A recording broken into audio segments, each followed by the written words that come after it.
हाँ बच्चों, ये व्याख्या के लिए मैंने ये दूसरा खंड चुना है जो कि पेज नंबर 87-89 पर है, जो कि एक और मित्र यहाँ से शुरुआत होती है और अंत जाकर, क्योंकि वह अखिल का अंग है, यहाँ पर जाकर ये खत्म होता है। इस खंड से मुझे जो भी क्लिष्ट अंश मेरी दृष्टि में जो मिला है, मैंने यहाँ पर आपकी सुविधा के लिए लिख दिया है, ताकि आप इसके अर्थ को, व्याख्या को अच्छी तरह से समझ पाएँ।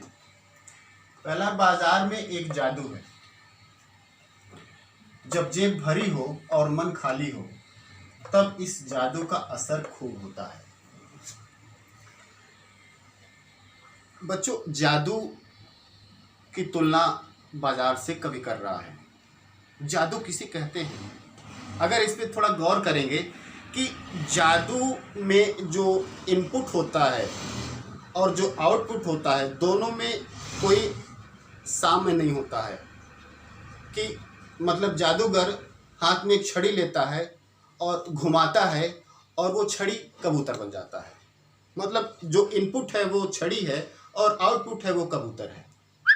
मतलब कोई साम्य है, कोई तुलना नहीं, मतलब एक चमत्कार है जैसे। तो इसी की तुलना बाजार से कवि करता है कि मतलब जो बाजार का जो चमक दमक है, जो बाजार का एक लोक लुभावन जो चेहरा है, वो हमको कैसे मनमोह लेता है, वो हमारे मन को कैसे हर लेता है, कैसे हमें चमत्कृत कर देता है, कैसे अपनी जेब खाली करने के लिए हमें विवश कर देता है, हमें पता ही नहीं चलता।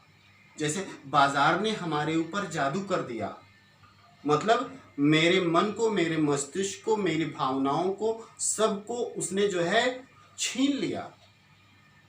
मेरा अपना कोई अस्तित्व ही नहीं है, मेरा अपना कोई वश ही नहीं है, मेरा अपना कोई विचार ही नहीं रह गया। सब कुछ पर किसने कब्जा कर लिया? बाजार ने। क्योंकि वह क्या कर दिया? उसने आपके ऊपर जादू कर दिया।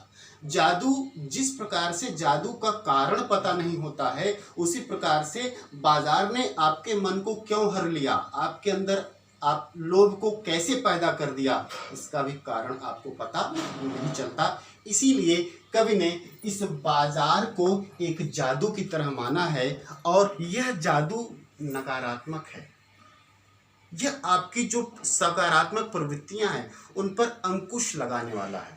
यहाँ लेखक इस जादू को सकारात्मक नहीं कहता है, यह जादू नकारात्मक होता है, क्योंकि हमारी जो अच्छी प्रवृत्तियां होती हैं उन पर वो अंकुश लगा देता है, उनको वो हर लेता है, उन पर अपना ऐसा प्रभाव डालता है कि वो सारी प्रवृत्तियां लुप्त हो जाती हैं और नकारात्मक लोभ है और जो नकारात्मक प्रवृत्तियां हमारी तरफ है, चकाचौंध चमक के प्रति है, वो सब आकृष्ट हो जाता है हमारा मन उसकी तरफ।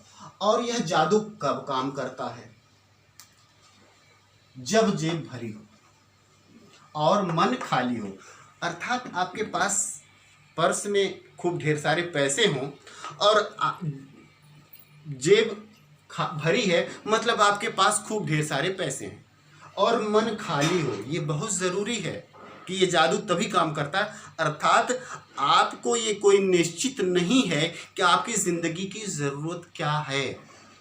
जो भी देखा, लालच पैदा हुआ और वही आपकी ज़रूरत बन जाती है, वही आपके अंदर लोभ पैदा कर देता है। अर्थात कोई सुनिश्चित आपके जीवन में कोई एक आंकड़ा नहीं है, कोई एक निश्चित वस्तु का अभाव आपके जीवन में नहीं है। आपके पास सब कुछ है और कुछ भी नहीं है। अर्थात आप वहाँ पर बिल्कुल भौतिक दृष्टि से अगर देखा जाए तो दीनहीन होकर जाते हैं। जेब भले भरी है और उन सारी वस्तुओं से आकृष्ट होकर आप उन सारी वस्तुओं को खरीदने का आपके अंदर प्रलोभन ये बाजार पैदा कर देता है। मन खाली होने का मतलब है आपके पास कोई सुनिश्चित योजना नहीं है कि मुझे क्या लेना है। मतलब जो भी मन कर जाए वही लालच पैदा कर दे, ठीक? तब इस जादू का असर खूब होता है। अर्थात आपके पास पैसे हों और आपके पास कोई सुनिश्चित योजना नहीं है, आप घर से ये सोचकर नहीं गए हैं कि हमको यही चीज़ लेनी है, बस केवल चलेंगे कुछ मार्केट से सामान खरीदना है, अर्थात आपको कोई सुनिश्चित कोई विचारधारा आपकी नहीं है कि हमारी ज़रूरत क्या है। और तब अगर आप बाज़ार जाते हैं तो निश्चित रूप से आप बाज़ार के जादू में फंस जाएंगे और आप ऐसी अनर्गल चीज़ें, ऐसी अनावश्यक चीज़ें ले लेंगे कि आपको वो चीज़ें अनावश्यक चिंता में बाद में डाल देती हैं। दूसरा है, बाजार के जादू के जकड़ से बचने का सीधा सा उपाय है।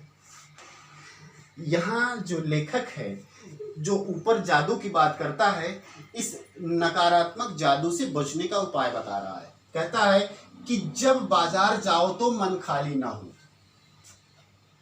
मैंने पहले ही बता दिया है कि मन खाली रहने का मतलब है कि आपके पास अपनी ज़रूरत के बारे में कोई सुनिश्चित विचार नहीं है। आपकी ज़रूरत क्या है यही आपको नहीं पता है। आप गए, अगर ज़रूरत है भी तो आपके मन में एक लोभ सा है। जो ढेर सारे बाज़ार में ऑफर चलते रहते हैं कि आप इतना ले लीजिए। आप जैसे 1 किलो सर्फ लेने गए हैं बाज़ार से और पता चलता है कि अगर आप 5 किलो का ले लेंगे तो आपको 1 किलो फ्री में मिल जाएगा।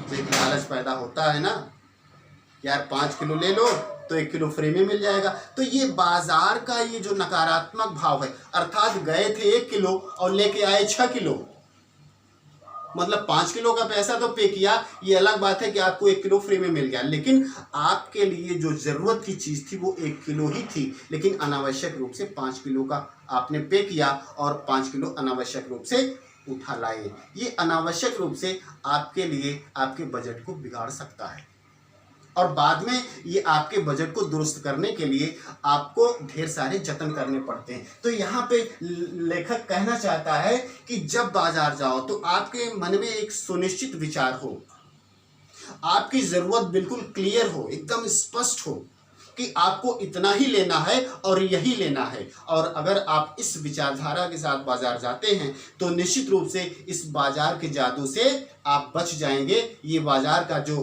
चमक दमक है, जो जादू है, वो आपके ऊपर असर नहीं करेगा। जो तीसरा है, मन खाली नहीं रहना चाहिए।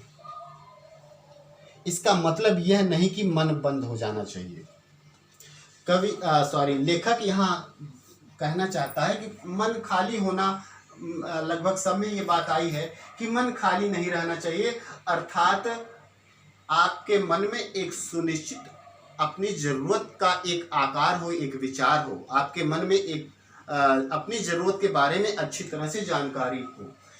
इसका मतलब यह नहीं कि मन बंद हो जाना चाहिए। यहाँ कभी लेखक ये कहना चाहता है कि इसका मतलब ये नहीं है कि हम अपनी ज़रूरतों को इतना सीमित कर दें, इतना कहते हैं कि सीमा रेखा बना लें कि हम उतने ही चीज़ का उपयोग करें जितना हम जीवन को किसी तरह ये केन प्रकार में चला सके।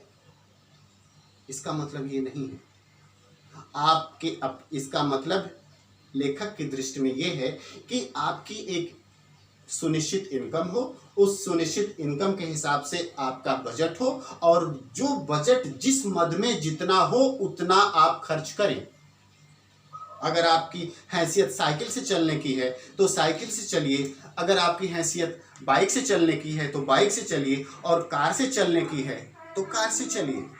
लेकिन अनावश्यक रूप से आपकी हैसियत बाइक की है और आपने कार खड़ी कर ली और उसके चक्कर में आपका दूसरा सारा जो घर का अन्य जो चीज़ें हैं वो आपके लिए एक टेंशन पैदा कर रही हैं, आपको तनाव और चिंता देती है।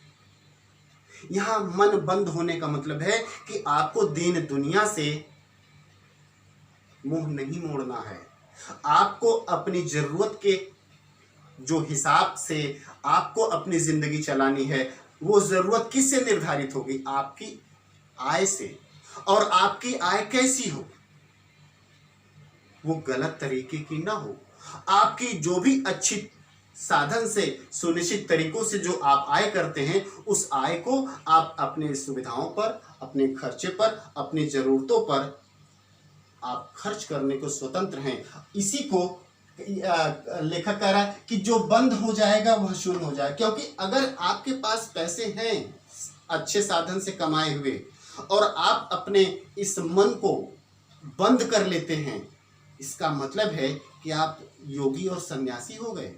जो बंद हो जाएगा वो शून्य हो जाएगा, वो भौतिकता से कट जाएगा, और भौतिक जगत में रहकर, सांसारिक जगत में रहकर आप कैसे सांसारिकता से कर सकते हैं, आप कैसे भौतिकता से कर सकते हैं।